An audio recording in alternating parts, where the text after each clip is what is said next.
Misterio en la carretera. El domingo vamos a ir a un lugar muy bonito que les va a encantar, nos dijo mi papá un día. Está algo lejos, pero vale la pena. Es un balneario. Yo estaba muy chico entonces y no sabía muchas cosas. Entre ellas, que era un balneario, pues aquel domingo me enteré. El balneario era un lugar con varias albercas que tenían agua calientita, muy sabrosa. Así brota de la tierra, no la calientan, dijo mi mamá. Les llaman aguas termales. Además de las albercas, había jardines, juegos, columpios, resbaladillas y cosas así. Tenía canchas para jugar diferentes deportes. En fin, un sitio divertidísimo. Mis hermanos y yo jugamos, nadamos, reímos y nos asoleamos. Había mucha gente que se la pasaba tan bien como nosotros. También comimos, con apetito voraz. Habíamos llevado una gran canasta con tortas riquísimas, ensalada, fruta y refrescos. Estábamos tan felices en el balneario que se pasó el tiempo volando. Cuando el sol se empezó a meter, mi mamá nos llamó. «Ya es tarde, debemos irnos», dijo a mi papá. Él también pensó que era conveniente, porque estábamos lejos de casa y habría que tomar carretera. Además, el camino no está en muy buenas condiciones y me parece que va a llover, dijo. A nosotros, los niños, no nos pareció la idea. Queríamos quedarnos más tiempo, pero obedecimos. Ya en el auto y con el vaivén del camino me empezó a dar mucho sueño. Miré a mi hermanito que ya iba dormido en los brazos de mamá. Y a mi hermana también la había vencido el sueño. No sé cuánto tiempo dormí, se me hizo mucho. Cuando desperté ya estaba totalmente oscuro, llovía y el auto estaba detenido. Con la luz de un relámpago vi que estábamos en la orilla de la carretera. «¿Qué pasó, mamá?», pregunté al ver que mi papá estaba afuera. Se detuvo el auto y no arranca», dijo ella. Vi que papá algo hacía detrás de la tapa del cofre del coche. Al poco tiempo regresó adentro empapado y con cara de preocupación. «Creo que es el distribuidor», dijo. «Hace tiempo que anda fallando. Debí revisarlo antes de salir». Mi mamá, que siempre trataba de mantener la serenidad en los apuros, le dijo que se calmara, que podíamos pedir ayuda. «Podemos hacer señales a algún auto que pase», dijo ella. Pero casi no pasan automóviles. Era una carretera poco transitada. Y los que pasaban no se detenían, aunque mi papá les hacía señas desesperadas. La lluvia se hizo más fuerte. Dentro del auto se escuchaba el golpeteo de las gotas sobre el techo y las ventanillas. Mi hermanito empezó a llorar porque le dolía la piel. Se había soleado demasiado. A mí también me ardía la espalda por la misma razón. Y a la pobre de mi hermana le dolía el estómago y se quejaba lloriqueando. «Pero te empeñaste en comer casi media sandía, ¿no?», le dijo mi mamá mientras buscaba en su bolso alguna pastilla para darle. «En un momento nos vamos a casa. Ya verán, cálmense», decía tratando de consolarnos. Ella también estaba preocupada. Mi papá volvió a abrir la tapa del cofre y trataba de nuevo de arreglar el desperfecto, sin éxito. De pronto vimos que se acercaba un vehículo y con asombro y gusto vimos también que se detenía. Era un camioncito antiguo, muy destartalado, como si hubiera sufrido un accidente y no lo hubieran arreglado. Un señor de bigotes grandes, muy sonriente, se bajó y fue con papá. Usaba una chamarra a cuadros y una gorra muy curiosa, con orejeras. «¿Qué pasó, amigo? ¿En qué le puedo ayudar?», oí que dijo. Con la luz de otro relámpago vi que en la portezuela de aquel vehículo estaba escrito Patricio Olivares e Hijo, frutas y verduras, Mercado Central, local 5B. Con una cadena que traía el señor sujetaron la defensa de nuestro coche al camión y nos remolcó a una población cercana, que era donde él se dirigía. Ya era noche cuando llegamos al pueblo y no había ningún taller mecánico abierto, pero nos quedamos en un hotelito muy cómodo. Al día siguiente, muy temprano, mi papá llevó el carro a componer y luego nos dispusimos a regresar a casa. «Sería bueno ir a agradecer todos al señor que nos ayudó anoche», dijo mi mamá. A mi papá le pareció muy buena idea, pero no le había preguntado su nombre ni sabía dónde localizarlo. Yo le dije lo que había leído en la portezuela del camión y todos me felicitaron por mi don de observación. Yo me sentí muy orgulloso. El mercado era pequeño y no nos costó trabajo encontrar el sitio que buscábamos. Nos detuvimos y bajamos del coche frente a una accesoria en donde descargaban manzanas.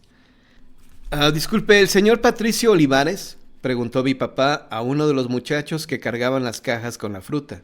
Él gritó: ¡Patrón! ¡Lo buscan! Un hombre joven con bigote salió del fondo del negocio y sonriente se acercó a nosotros algo extrañado. ¿En qué le puedo servir?, preguntó. Mi papá le explicó el motivo de nuestra visita. Estamos aquí porque deseamos agradecer de nuevo la ayuda que nos brindó su papá. Supongo que es su papá, ¿no?, dijo mi madre. El hombre ya no sonreía, tenía el rostro pálido. Mi papá falleció en un accidente de carretera hace 20 años, dijo muy serio. Luego nos platicó que muy cerca del lugar en donde nuestro coche se descompuso, su padre había sufrido una volcadura fatal y perdió la vida. Nos mostró una foto del señor y, en efecto, lo reconocimos. Era el mismo que la noche anterior habíamos visto. Nos fuimos de ahí desconcertados, subimos al auto y en el camino de regreso a casa íbamos callados, cada quien con sus pensamientos. De repente mi hermana preguntó, algo asustada: «Mamá, ¿fue un muerto el que vimos anoche?» Fue un alma buena, hija», contestó ella, y luego nos pidió que dijéramos una plegaria por el ser que nos había ayudado, sea del mundo que sea. Fin.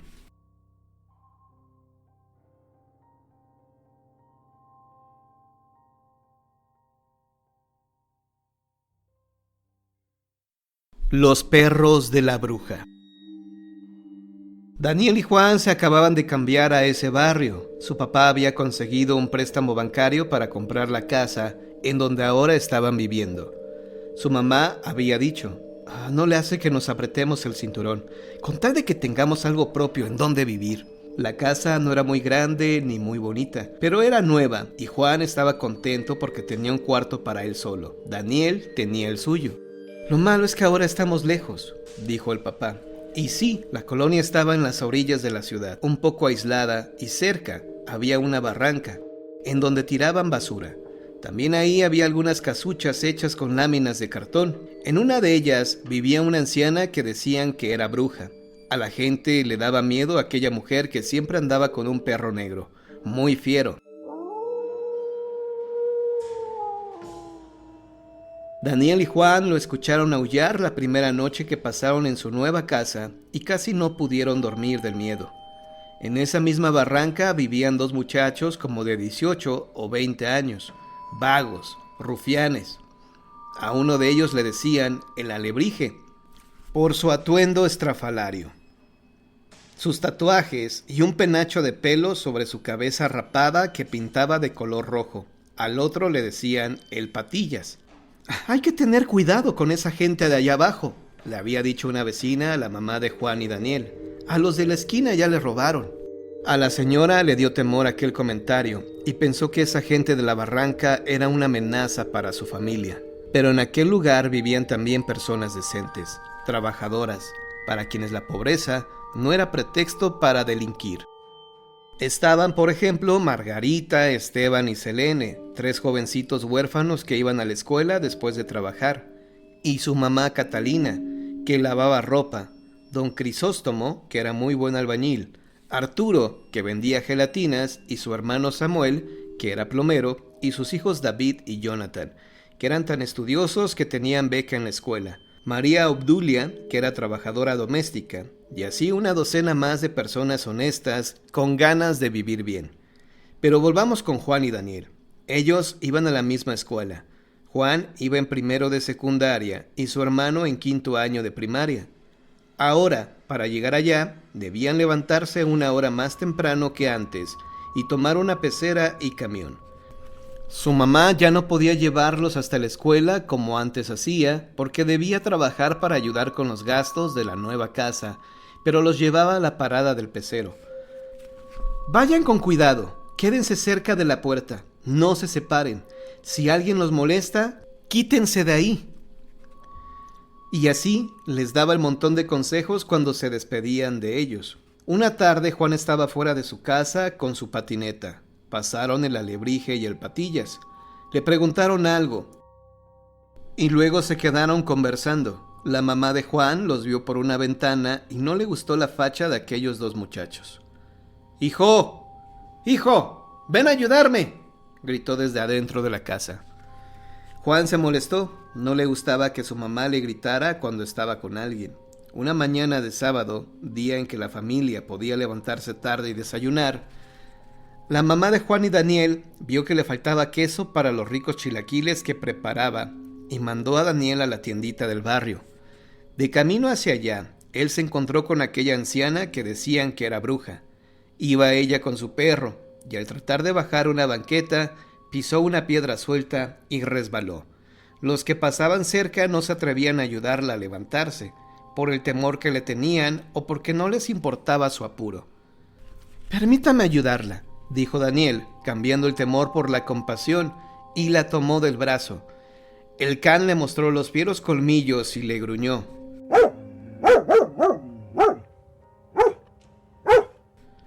«¡Quieto, perro tonto!», dijo la mujer con voz potente, y luego con dulzura se dirigió al niño. «Gracias, Daniel. Eres gentil y bueno. Un día yo te voy a ayudar también».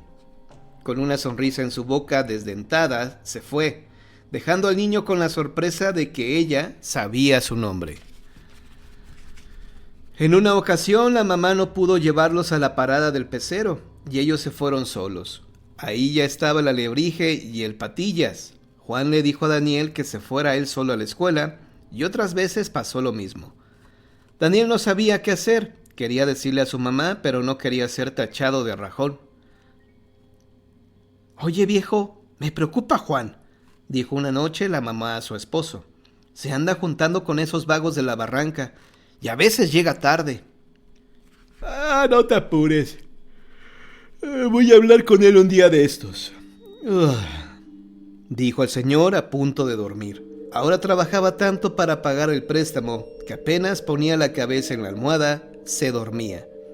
Pero no habló con su hijo porque a veces él llegaba muy tarde y Juan ya estaba dormido, y otras veces se iba tan temprano que Juan aún no despertaba. El asunto se olvidó. Pero una tarde llegó una patrulla de policía a la casa. «¿El señor Pedro Serrano vive aquí?», preguntó el uniformado. A la mamá de Juan se le oprimió el corazón al verlo dentro de aquel auto policíaco junto con el Alebrije y el Patillas. El dinero que estaba destinado para pagar la mensualidad del préstamo sirvió para que a Juan no se lo llevaran aquellos policías.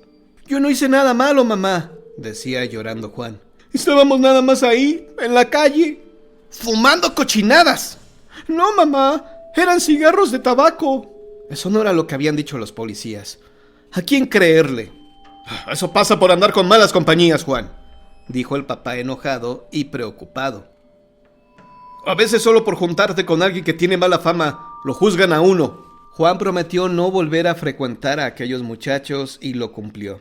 Pero los malandrines ya habían planeado meterse a robar a la casa del muchacho, porque Juan, creyéndolo sus amigos, les había platicado cosas como dónde guardaban esto y aquello, que si tenían un aparato nuevo, que a qué hora iba su mamá a entregar sus costuras acompañada de Daniel, que si a este le acababan de regalar un reloj muy padre, porque había pasado con 10 de calificación a 6º año, etc.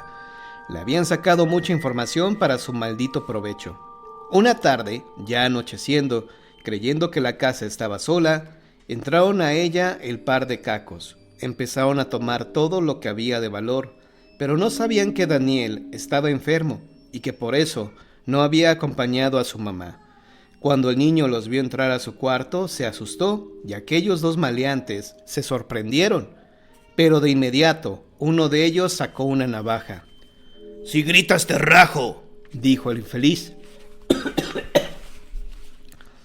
«Dame tu reloj», dijo el otro. Daniel se lo entregó y ellos salieron de la habitación. Entonces escuchó una discusión de la que solo entendían palabras sueltas. «Nos vio, nos conoce. ¿Y ahora qué hacemos?». Cuando vio que se abría de nuevo la puerta de su habitación, tembló. Pero en el momento en que aquellos dos avanzaban amenazantes sobre él, una sombra apareció detrás de los rufianes. La mancha negra se fue definiendo y se convirtió en un perro enorme con las fauces aterradoras y los ojos como de fuego.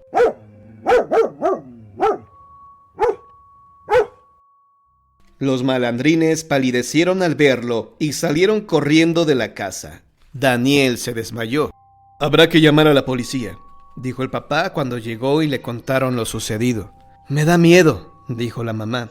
«Ya ves que en menos de lo que entran a la cárcel salen y luego se quieren vengar. Además aquí está todo. No se llevaron nada. Bueno, solo el reloj de Daniel. Eso del perro que contaste, hijo, te lo debes de haber imaginado por la fiebre que tienes. Ya duérmete», le dijo su papá a Daniel mientras lo cobijaba.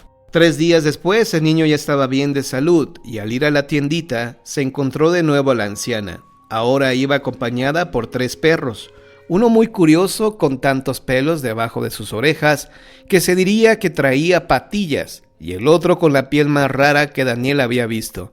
Tenía pelos de varios colores, como manchas en todo el cuerpo, y sobre la cabeza un copetito rojizo. La mujer sonrió a Daniel mientras deslizaba en su mano el reloj que le habían robado, y él también sonrió, muy contento.